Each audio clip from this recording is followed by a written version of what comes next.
Now, a lot of people know the wrong things to do, and I'm going to take you through a couple of extreme things over here, and they may seem obvious, but I'll finish up with a comment after I've taken you through these obvious wrong things to do.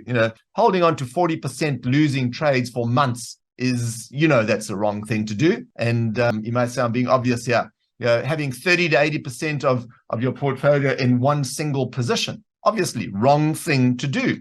Getting less than 6.5% annualized growth. And I'm taking extremes here to really make the point. Getting less than 6.5% annualized growth for years.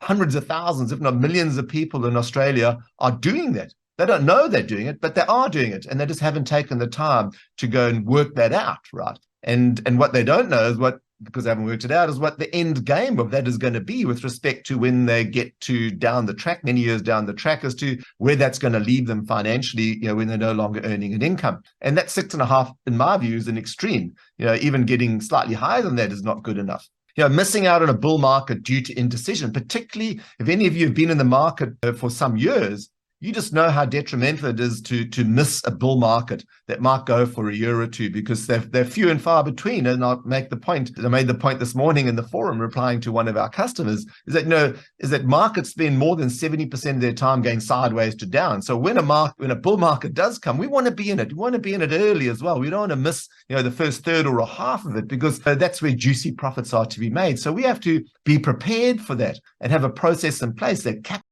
captures all of them, not misses any.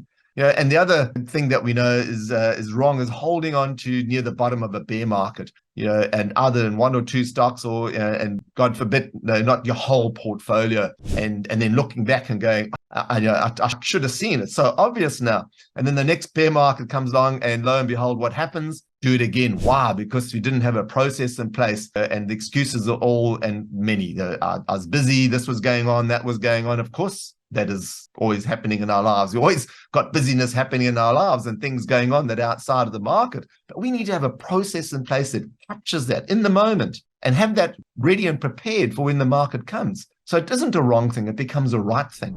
Another point I want to make is that nobody is accidentally good. You can be accidentally lucky, but you can't be accidentally good. Good is time grown. It comes from doing work. And what we need to do is find out what work we need to do. And that's what people struggle with in the market. They don't know what to do, and that they can't, as I said, transition from the skills that they've gained in other walks of life to the market. And that's what we become good at over the years. So people who become good, they find out what work they need to do, then they do the work.